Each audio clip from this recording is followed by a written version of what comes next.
A very good morning. It is the first day of December 2017. I'm super excited. It's the end of the year. Everyone is excited around this season. Dennis, don't you think? Yeah, I'm sure. It's not the end of the year, but we're approaching the end of the year. Well, when it's December, you're thinking this is it. The only thing is you pray that you make it. It's just a few, like 30 days to the end of the year. I remember when I was in primary school, I was taught on how to count the days of the month and how many they are. Let's say January, February, March, April, May, June, July, August, September, October, November, December. So December has 31 days. So we do have like 30 days, but one to the end of this year. Indeed, very true. And of course, I am Rowena Kajumba. With me here is Dennis Sigar. We're bringing you Business Today. Do you remember it's a Friday, and we focus on the stories, the big stories, the stories in the week. But of course, we have some new stories for you. Dennis has been very busy. He was in Kenya I think a week ago. Yes. And of course, the stories that have been trending within the week. Now, of course, these are international and local stories in the business world, and we do appreciate you for being with us. Anyways, we're going to definitely focus on HIV today, the entire day, keep it UBC, but still moving on to our next report. To remember, it's a business program. Government needs about $600 million to facilitate the construction of critical roads on the oil-rich Albertine region to aid in the transportation of crucial machinery needed for oil exploration and refining. Now, Uganda National Roads Authority Executive Director Alan Kajina says that these roads have been prioritized by government and must be ready by 2020. Government plans to construct 600 kilometers of roads in the Albertine region so as to facilitate transportation of crucial oil machinery. Construction works on these roads ought to be finished by the year 2020. The pipeline, the refinery, even the airport will have equipment that must be transported from the sea in Mombasa up to here for assembly purposes. So what kind of roads are they going to use? Late 2016, roads were prioritized as the primary infrastructure for moving equipment so that the other facilities can build on that. Uganda National Roads Authority is to design the roads and have commercial contracts ready for government to borrow. Majorly, we'll be borrowing from China Exim Bank as we were guided, but we also have UK export financing funding 2 of the roads. The procurement process is well progressed, and Michael will give details of where we are right now, and we hope to be signing commercial contracts quite shortly. The project manager of the oil roads, Michael Ochola, says although the works will be rushed, quality will not be compromised. In the past, road projects have been stalled due to compensation issues, but William Matov, the head of land acquisition in UNRA, says the much needed land has already been secured. Can I say we're a bit lucky that over 60% of the 600 kilometers that have been said either falls under the jurisdiction of UWA, which is Uganda Wildlife Authority, or NFA, which is National Forest Authority. So you find that the areas that have settlements where we assess project-affected persons will be just 40% of the 600. So as I speak right now, we have actually commenced with compensation payments on some of the sections of the 600 kilometers that the engineers mentioned. We shall have over 30% land acquired for each of those road sections or road segments. But also we have a target that by the end of this financial year running, 2017-2018, we should have handed over full acquisition. Currently, Uganda National Roads Authority uses 274 billion annually for road maintenance, and according to Kajina, for the oil roads, government may opt for the outperformance-based contracts, which puts the burden of maintenance on the contractor. We're going to prepare a proposal to have contractors do maintenance over a longer period. Currently the convention is a road is constructed, by some company we've procured, then they hand it over to UNRWA for maintenance. When it comes to us for maintenance, it struggles for funding. We have a huge backlog for maintenance. How are we going to protect these oil roads from these problems? So the idea is to enter into long-term maintenance contracts called output performance-based contracts. They are, we have one that we're doing already. It's not an oil road, but it takes the risk away from us. It puts the risk in the hands of the contractor. For us, what we go and measure is the output. Projections indicate that investment in the oil sector will be 27 trillion Ugandan shillings to undertake the drilling of about 500 wells and construction of associated infrastructure before the country can see first commercial production by 2020. Samuel Senono, UBC News. Well, thank you so much, Samuel Senono, for that particular report. Now, very interesting here. We're looking at the African Wildlife Foundation in partnership with the Jane Goodall Institute. Jane Goodall, Institute, Going ahead to implement the USAID biodiversity program. Now, this has been a 5-year program which has taken about 11.6 US dollars. Lucky enough, I will say, as I'm one of the journalists who has been following up on this, you know how close I am to people in the conservation sector, and I will say that for 5 years there's been some attitude change down there. I think some of the things that have been done, which I've seen myself, is that like the construction of valley dams inside Lake Mburu National Park. They're encouraging people to grow chili, those people living close to the national parks like Murchison Falls National Park, so that when elephants come close to these gardens, elephants don't like the smell of chili. So when they come close to that farm, there's a way they get something, there's a reaction, and they run away and they don't come back to that place. Remember, elephants are rated among the, like, it's said that they have the best memory. So an elephant can remember something for over 50 years. The same spot, actually, and even faces. So the smell is enough. And the other thing is about also educating teachers, students, taking them on trips. There's everything. They've done a lot of work to ensure that the wildlands and the wildlife is protected. They also gave out like the dogs that, if you've been to Entebbe International Airport, those dogs that smell luggage, in the most cases they are trained to discuss to find out if there's any ivory or any drugs inside there. Those are the very many projects. It cost $11.6 million, and it has ended. Actually, it has ended this week, and one of the reports that has been released is this one. Yeah, it has ended, and now they say when it was during the function that at Protea, graced by General Moses Ali, he urged the government agencies such as OA, maybe UTB and the Ministry of Tourism to replicate this, because at the end of the day, if the project has ended, it has been there for 5 years. So what next?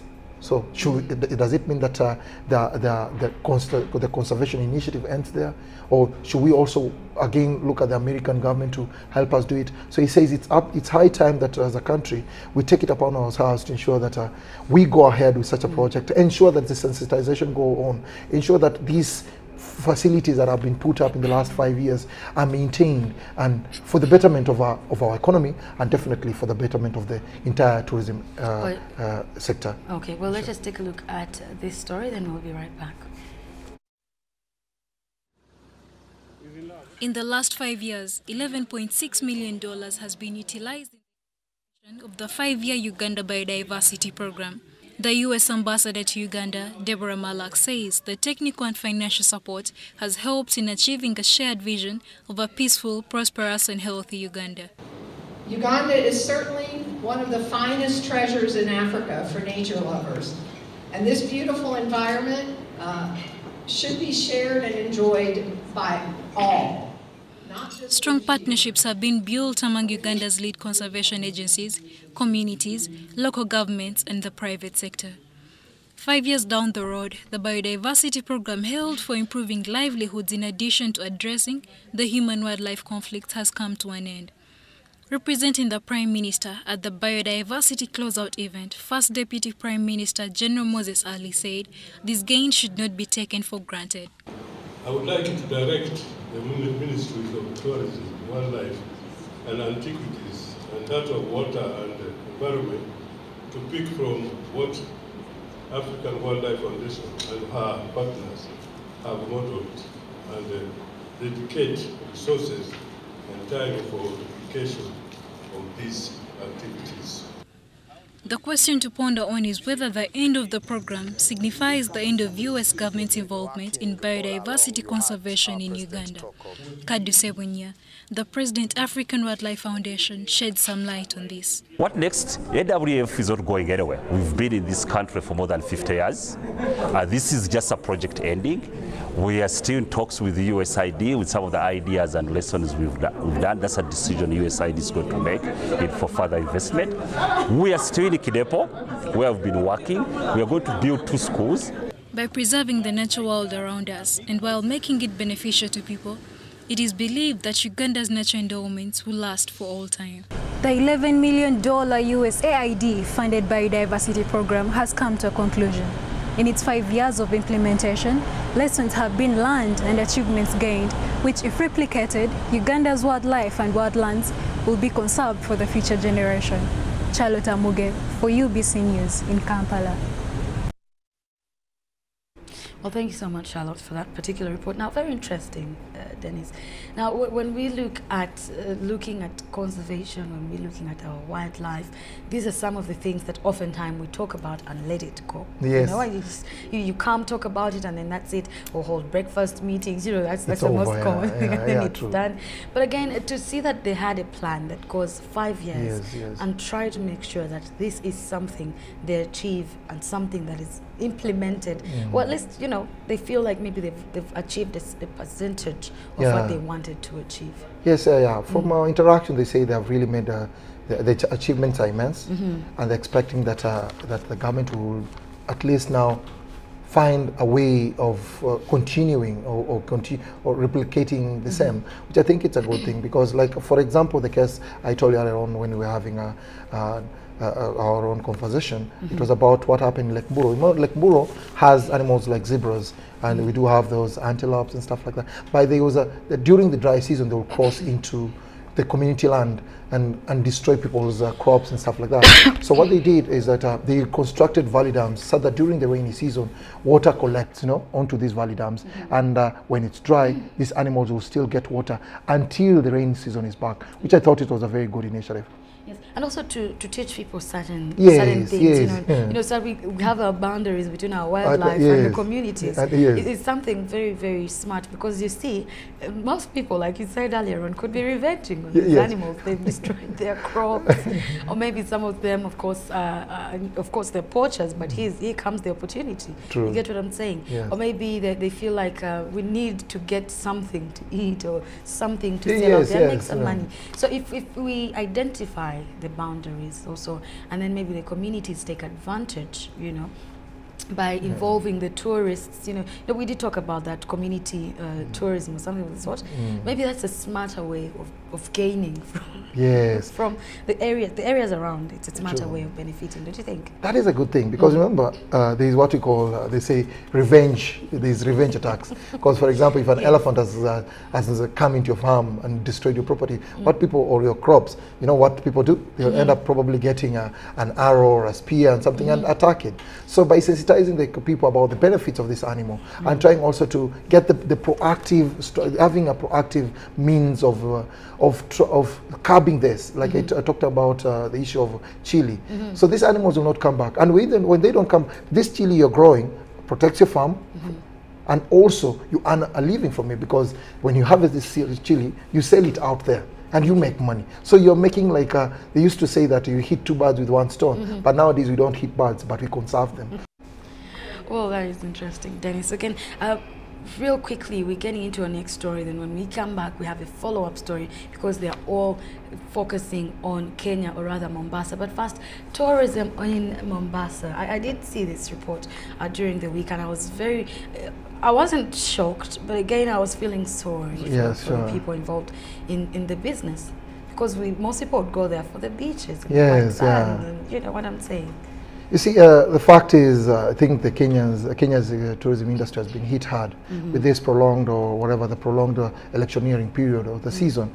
And you know, like the challenge is this: when you have chaos on TV, when you have all the negative stories coming from the local and international media, you know, right now in the era of social media, news flows very fast, and people tend to. Someone might be planning to come to Uganda, but he realizes because maybe we have a story of people like some attacks, maybe let me say an outbreak of a disease, you know, they tend to change it. So what has happened in Kenya is that this electioneering period, which has also had, there's some chaos reported, people have died, has really affected the tourism industry. And there's a projection that the tourism industry might really, the target they had set for this year might drop by close to half.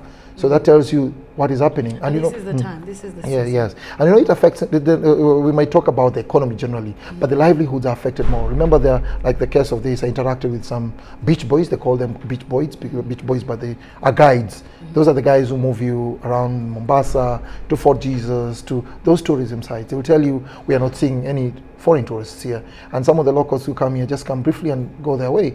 And they're really wondering what next for them. So basically, I think something has to be done, and probably things will get better after the inauguration of President Uhuru Kenyatta.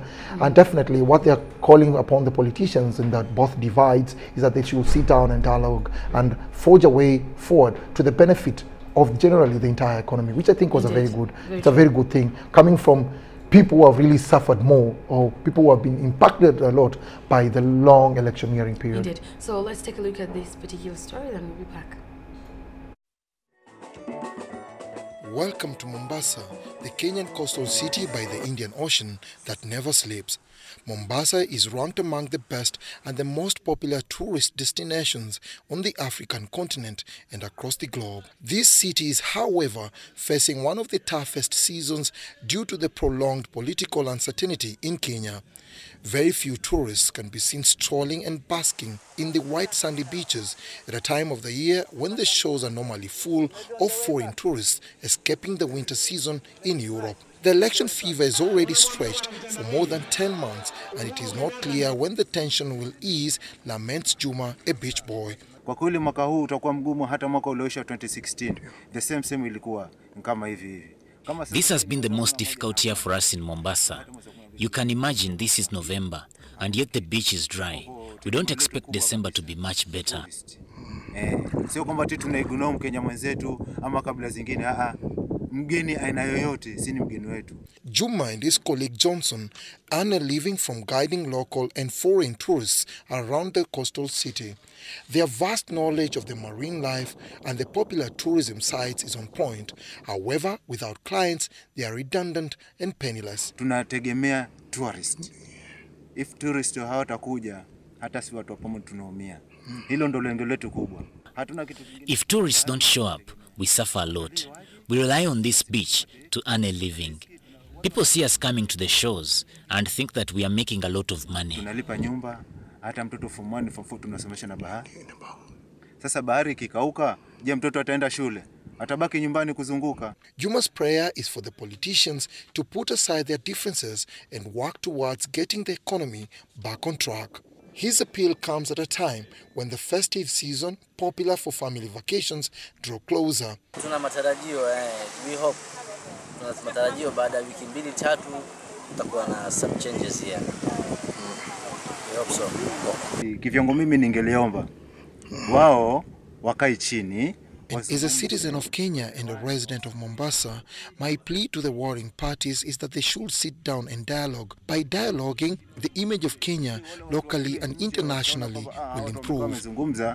Basi na kila kitu kitakuwa shwari. In 2016, Kenya's tourism sector suffered a major slump after a series of terror attacks targeting Nairobi and tourist resorts in Mombasa and Lamu. In 2017, the situation has been exacerbated by the tense and prolonged electioneering period that has kept away many potential visitors, hence negatively impacting key sectors of the economy such as tourism. Dennis Igoa for UBC News in Mombasa. Well, one thing I should say, however, Dennis, is even when there's such situations going on, I think sometimes as the media, we tend to put it up the notch a little bit. Yes. We tend to...